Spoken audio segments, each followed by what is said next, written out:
All right, guys, welcome back. This is Eric here with Iraq Veteran 8888.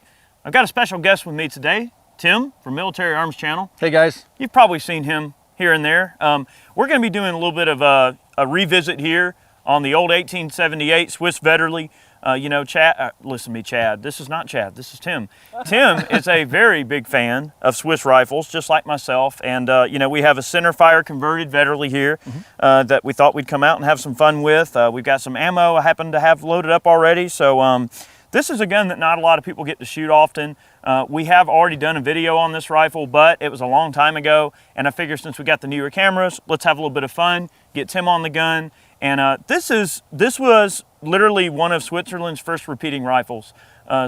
This rifle paved the way for a ton of different military rifles. It made a lot of rifles obsolete overnight. And when this rifle was developed, it really was one of the most advanced military rifles in the world. Yeah. Yeah, I mean, kind of a marriage of, like, if you look at the lines of the gun, the receiver almost looks like a Winchester receiver. Does, yeah. And it loads on the side like a Winchester. Has a rising block. And it has the rising block in it like a Winchester, but it uses a bolt action. Right. So a really oddball kind of gun. It is tubular fed, so a really, really cool old gun. It shoots a massive lead pill. What is it, 300 some grains? So a 340 grain bullet, and it's basically a 44 Magnum projectile. And we've got it running on a relatively, somewhat stout charge. Basically the ballistics of this cartridge.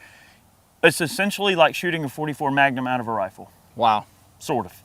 So, but back then though, it was flatter shooting, it was hard hitting, it was intermediate distance round compared to some of the other things, but this thing held like 13 shots. That's incredible. So a repeater that held 13 shots, going to that from a single shot, you probably felt like Rambo back then. Yeah, absolutely you did. Yeah, so you want to shoot it?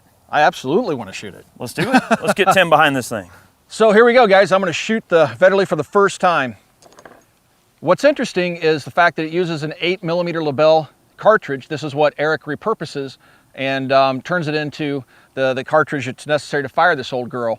This gun will hold 13 rounds. It loads just like a Winchester. Basically, you just push the rounds into the magazine tube. Yeah, they just kind of rest in there. I'm trying to find that. There it is. That's it. Yep. Yep. You just have to find that little edge. So on an 1873 Winchester, you have a spring-loaded door that comes up. This doesn't. You can see the cartridge sitting in there. Looks like a tremendous ingress point.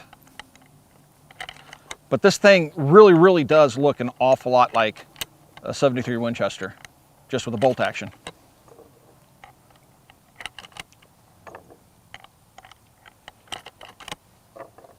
Thing holds some dang ammo, don't it? It does, man. That is a lot of ammo. For its day, this would have been an assault carbine. This would have had Diane Feinstein doing backflips. Come on, we can get two more in there. There we go. So the spring pressure is really tight now, so we're at the end of the... it should hold 13. And we have 13 counted out. Let me see if I can get this 13th one in there. Oh, I don't know if I can get it in there. Is it not wanting to hold 13? Not wanting to take cool. that. Maybe a 12 shot then. Okay, cool. All right. Run it, man. Here we go. So it's perfectly normal. See the brass right there? Pull the bolt to the rear. Get the riser to bring a round up. And there we go. It's so much like a Winchester. Craziest thing ever, isn't it? It is. All right, I'm gonna start off shooting that 100-yard target. Whenever you're ready, Tim. So you say windage is good on this thing, right? Yeah, I would just bullseye it down low because it's gonna shoot pretty high. You went way over the top of the gong. Aim at the protection plate. Okay, bullseye it down below. All right. Let's see if we can at least just get it on the steel for you.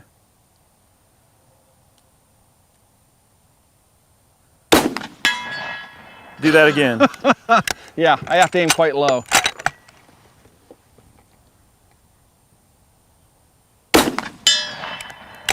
Good.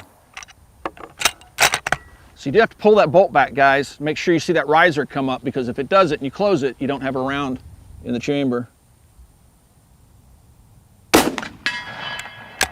Excellent. Keep doing that.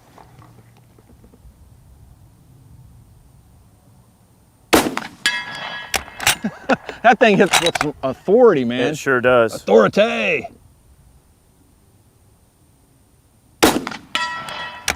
Good shooting, Tim.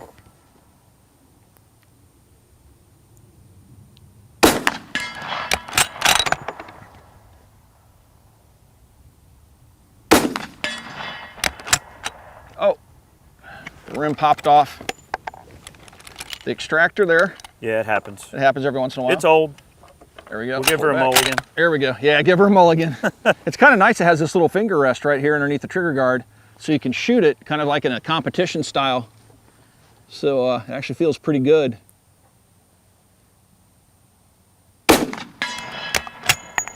Good shooting. She's working pretty good.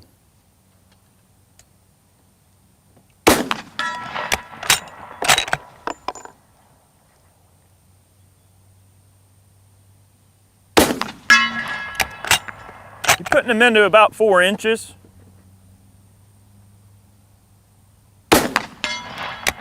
Very nice. I think we're dry. That's it. So the weapon is safe. Let's get you It's a little bit of a thumper. Yeah, I mean, it's working great for you, man. That's really cool, man. Isn't it? Why don't you take this thing out and see if you can hit that gong at 300? Okay, we'll do it. It's always fun to have Tim out here, guys. I'm gonna do a little bit more shooting here with the M.78. Cool stuff. One thing of note, in case people don't know, these originally were rimfire guns. This one has been converted to centerfire for the purposes of being able to shoot it. Really cool stuff. So Tim, I'm gonna try to shoot 300 yards. All right. Spot her on. Send it when ready. All right. Okay, elevation was good. Right side of the plate, just off the right side at 3 o'clock.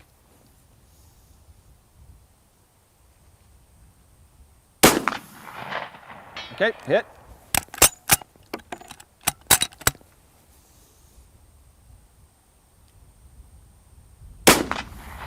Went right over the top at 12 o'clock, right off the edge of the plate.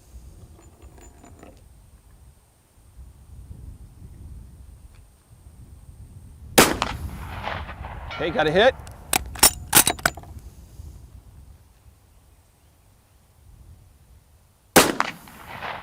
That was under by a good 8 inches, a little left. There you go. That's a solid hit.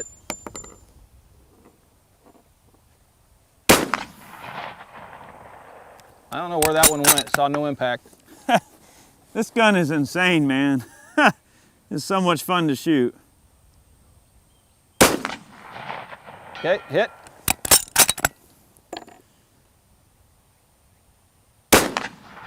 Hit.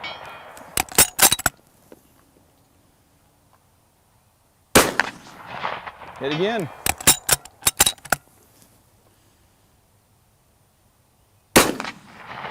A little under, right around 7 o'clock.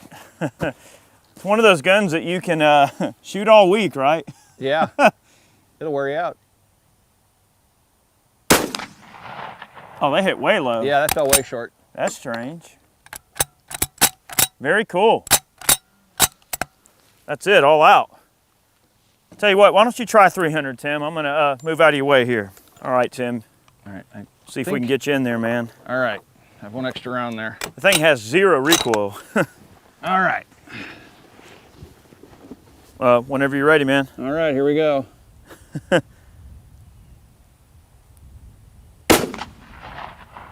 right, that one, the wind blew it way over to the left. All right. You know, we can't come out here on a day when the wind isn't blowing like crazy.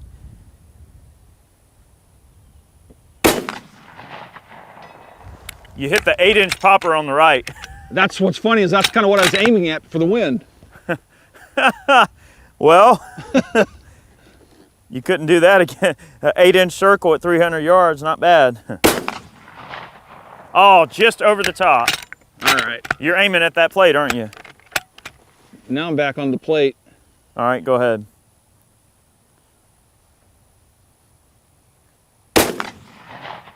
Just low.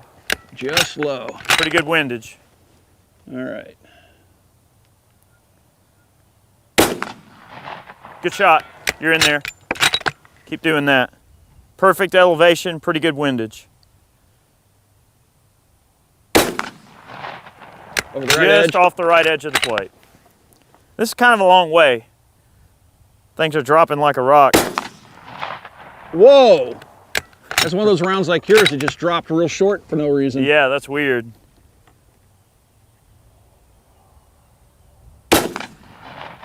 Just off the right edge of the plate. She's old. We're going to give her a mulligan. Oh, it dropped right under the plate. Let's bring your hold up a bit. It's in there, though. There we go. Right Looks on like the bottom edge of the plate. All right. Let's bring your hold up a bit. Good windage. Right off the bottom right edge. Tim, Really? you've got That's probably aiming 6 over the top shots of that it. landed in that same exact spot in about a 6-inch circle. Just off the right edge of the plate.